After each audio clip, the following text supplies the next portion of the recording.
ایک دفعہ کا ذکر ہے کہ ایک سرسبز ایمیزون کے برساتی جنگل میں بہت سے جانور مل کر خوشی خوشی رہا کرتے تھے۔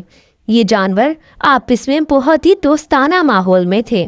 یہ ایسا جنگل تھا جہاں پرندے آزاد اڑتے تھے اور یہ جنگل ہر وقت پھولوں سے بھرا رہتا تھا۔ ہر طرف صرف پھول ہی پھول پھیلے ہوئے تھے۔ اسی جنگل میں ایک ریکو نامی بندر بھی رہتا تھا جو کہ ایک انتہائی شرارتی بندر تھا۔ اس بندر کو چمکدار چیزوں کو بہت زیادہ شوق تھا۔ اس کی آنکھیں لالچ سے بھر آتی تھی جب وہ کسی چمکدار چیز کو دیکھتا، چاہے وہ کوئی کلرفل بگ یا پھر کوئی انسان سے گرے ہوئے ہیرے جواہرات ہی ہوں۔ یہ انہیں کسی نہ کسی طریقے سے پا ہی لیتا تھا۔ اس کے خام و خیال میں یہ ہمیشہ ایک ایسے جنگل میں رہا کرتا تھا جہاں پر صرف اور صرف چمکدار ہیرے جواہرات ہی تھے اور ہر طرف چمکدار ہی چیزیں تھیں۔ اس کے برعکس دوسرے جانور اس سے خوش تھے جو جنگل نے انہیں دیا تھا، یعنی کہ وہ خوبصورتی اور ہریالی۔ چمکدار چیزوں سے ریکو کی محبت اب دوسرے جانوروں کے لیے ایک مسئلہ بن گئی تھی۔ یہ اسے ہمیشہ لالچی پن سے بچنے کو کہتے۔ ایک دن ریکو نے کچھ عقل مند طوطوں کو ایک خاص کرسٹل کے بارے میں بات کرتے ہوئے سنا، جس کے بارے میں کہا جاتا تھا کہ یہ حیرت انگیز طاقتیں رکھتا ہے اور یہ جنگل کی ایک غار میں پایا جاتا ہے۔ جس لمحے ریکو نے اس کرسٹل کے بارے میں سنا، اسے رہا نہ گیا۔ وہ درخت سے دوسرے درخت تک جھولتا ہوا جنگل میں اور بھی گہرا ہوتا چلا گیا۔ اس نے یہ سوچ لیا تھا کہ کسی بھی حالت میں اس کرسٹل کو پانا ہے۔ راستے میں سے کچھ اور جانور ملے جنہوں نے ریکو کو بہت زیادہ لالچی ہونے کے بارے میں روکنے کی کوشش کی، لیکن ریکو نے صرف اور صرف کرسٹل کے بارے میں سوچا۔ تھوڑی ہی دیر کے بعد اسے ایک چھپی ہوئی غار ملی جس کے باہر بہت سے چمکدار مشرومز تھے۔ یہ وہی غار تھی جہاں پر وہ چمکدار اور خوبصورت کرسٹل پڑا ہوا تھا۔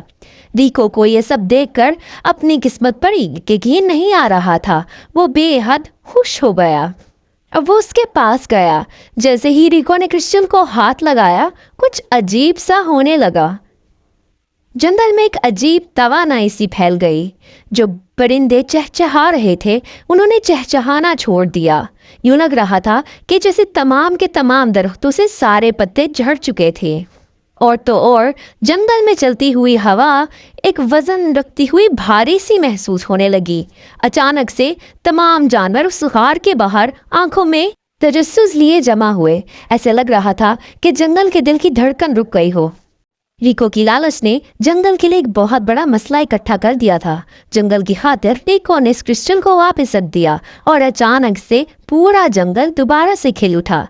ہوا ایک نئی زندگی کے ساتھ چمکنے لگی۔ جنگل میں ایک جادوئی سی تبدیلی آ چکی تھی۔ پورا جنگل دوبارہ سے زندہ ہو گیا۔ پھول کھلنے لگے اور پرندے چہچہانے لگے۔ اصل میں اس کرسٹل میں جنگل کی خوبصورتی کو ٹھیک کرنے اور بڑھانے کی طاقت تھی۔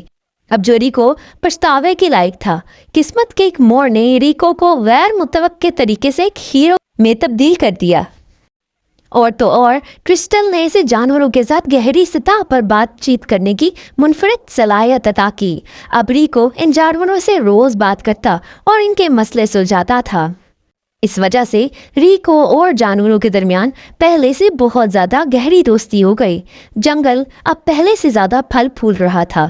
ہر طرف خوبصورتی ہی خوبصورتی نظر آتی تھی اور جنگل کے جانوروں نے دوبارہ سے آپس میں مل جل کر ہنسی خوشی رہنا شروع کر دیا۔ اور سب سے مزے کی بات یہ کہ ریکو نے اپنا سبق سیکھ لیا کہ لالچ ایک بری بلا ہے۔